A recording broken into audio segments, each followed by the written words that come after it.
I want to play off this report on the Dan Patrick show. I'm a pretty big Dan Patrick fan, and he reported something that I knew was the case, but I think it gives us a little bit more of a foundation to set our feet on and decide what's right and wrong. And this is wrong. It's dead wrong. Dan Patrick said he knew of, and keep in mind that he is from Ohio. He's going to care more about the Ohio State game. He can call whoever he wants to about whichever game he wants. That's probably going to be the game he calls it about. And he said he's aware of 2 or 3 players that were noteworthy, but were not national household names, Caleb. That to me fits right in line with a Chaz Nimrod. Okay. And that their players had announced they were entering the portal and they wanted to continue to play.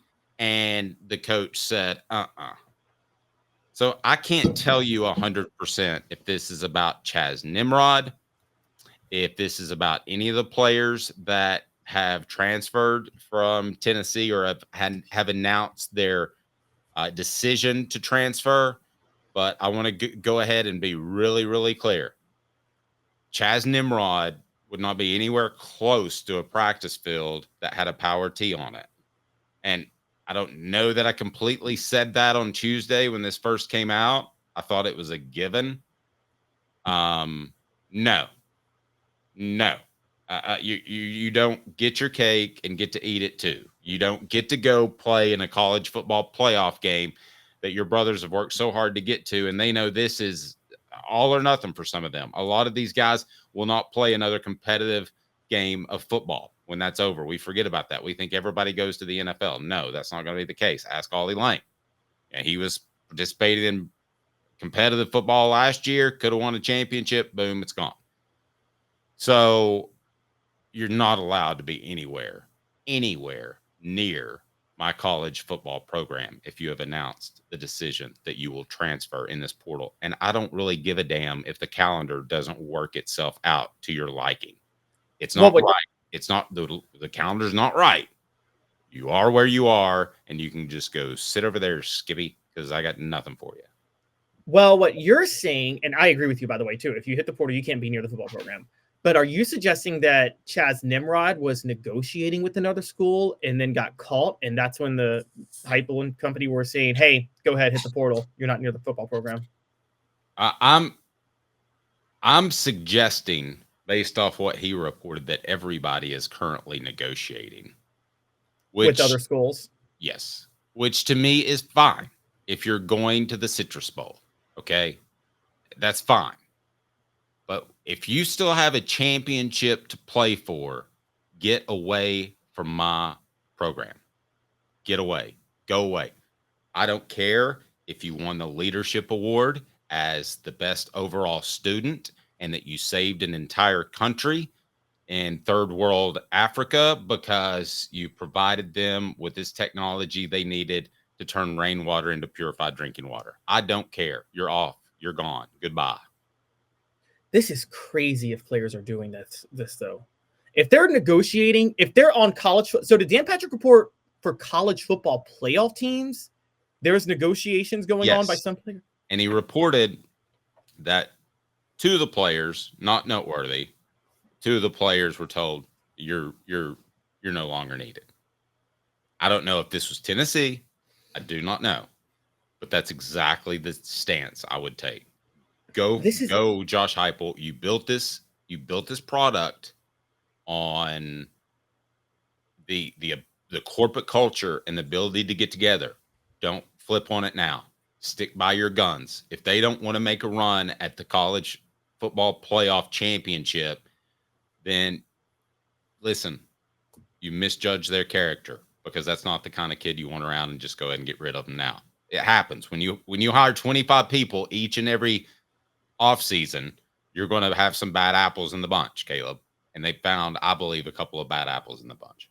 This is crazy, though, if players are negotiating with other schools with a championship on the line. Think about the ramifications that could have. And this is why you have to do what you're saying, Dave. What if they're negotiating with other schools in the playoff? There is no question that they are. I mean, then all of a sudden you talk about giving away playbooks, right? And now we're opening a whole new can of worms. And I just thought about this.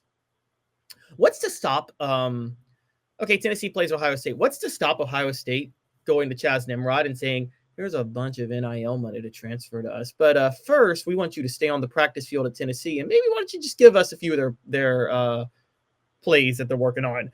I'm not saying Chaz Nimrod's doing that. I'm not accusing him of that. I'll go ahead and accuse somebody of doing it. Somebody's doing it. Given the numbers that we're talking about, what, 8 to 12 guys per team that are going to transfer out, you can't tell me somebody hasn't been approached. I totally agree. You're right. And so at that point, we're talking about nothing illegal about that, to my knowledge. It's immoral as hell, but no, it's not illegal. But at that point, what can college football do to stop it? That's an insane level of tampering, isn't it?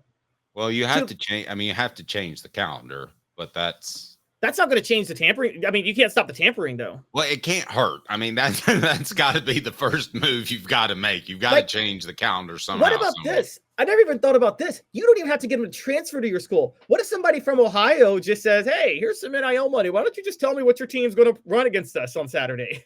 I mean, they don't even have to transfer. Technically, all he would have to do is post a social media message that said anything, because that would constitute work for pay. So he could constitute. I mean, he could tweet out, "Can't wait to see the Buckeyes and the Vols play on Saturday." Even though he's getting paid by an Ohio State booster, he could tweet that out and get paid and hand in the playbook.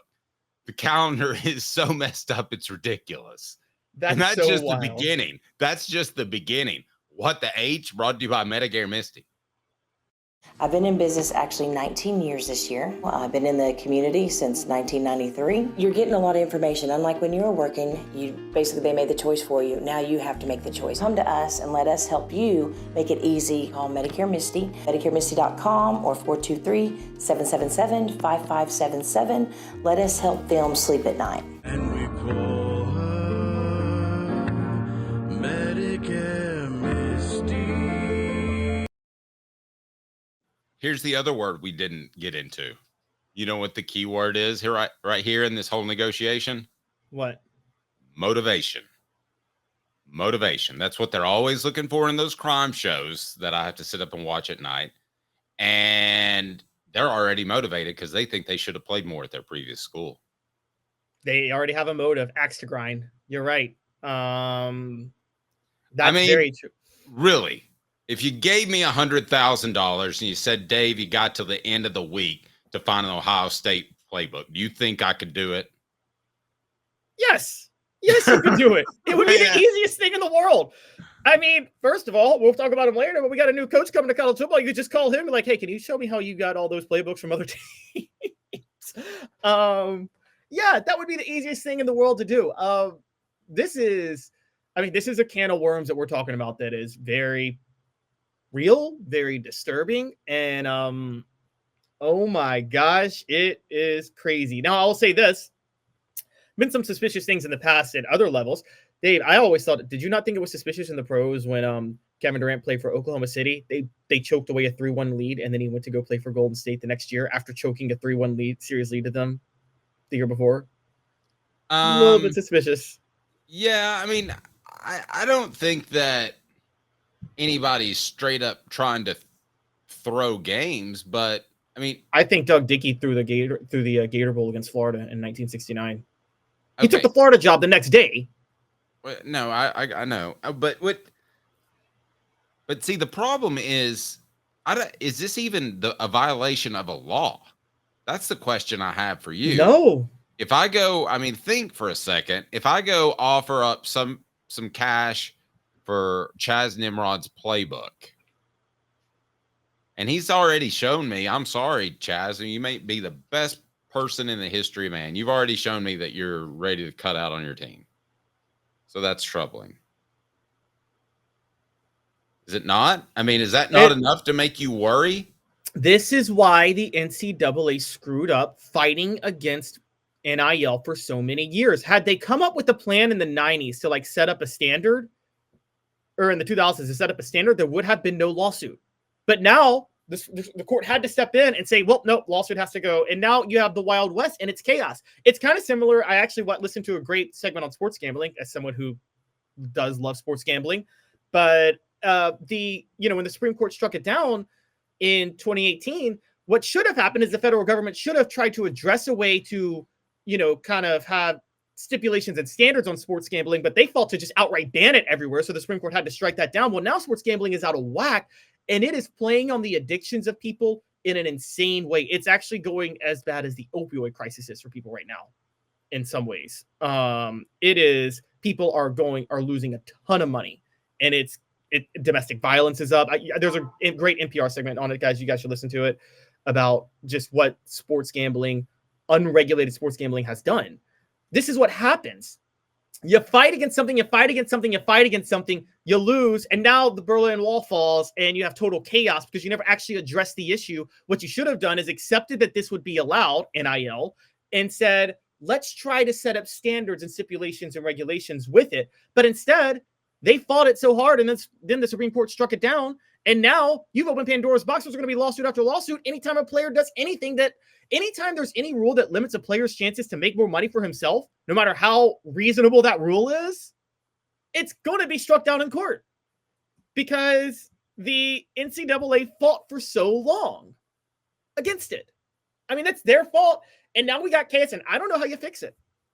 No, I don't know how you fix it either, because listen, you can talk about the calendar, and the calendar doesn't behoove me as a potential transfer portal. Bleep, you pay me. You remember that scene in Casino? Bleep, you pay me. But my place burned down. Bleep, you pay me. But I can't afford it. Bleep, you pay me. I mean, it doesn't matter when your little academic calendar runs. Bleep, you pay me. And they have all the leverage. So what's to stop them? I mean, you've completely got to remove these people from your program. There's no more good feelings about just hanging out by a program. And how do you know though? How do you know if they're doing it? If you're the coach, I think you have an idea. I really do. I think you have an idea that I'm not going to name the names that I've been led to believe, but I don't think you're worried about Bison Lang, and I don't think you're worried about Khalifa Keith. I think they made a pure business decision. I think there's a couple of other situations where I'd be a little bit more concerned. And I hate to say that about a member of a football team, and it's you'll find that I don't question injuries, I don't question heart, dedication, because I don't think that's my space. But after what I heard from Dan Patrick talking about a game that I know he cares a lot about, and the fact that Tennessee just had two guys in Spillman and Nimrod that left at very curious times. Webb and Nimrod. Webb and Nimrod, excuse me. I'm just telling you that I would I'd move on. They wouldn't need to be a part of my program anymore. What do you think, Dave? What are these odds? That they will be? No. What the chat that I put up? Odds that Caleb's wife beats him for blowing Quincy's college fund. Pretty high.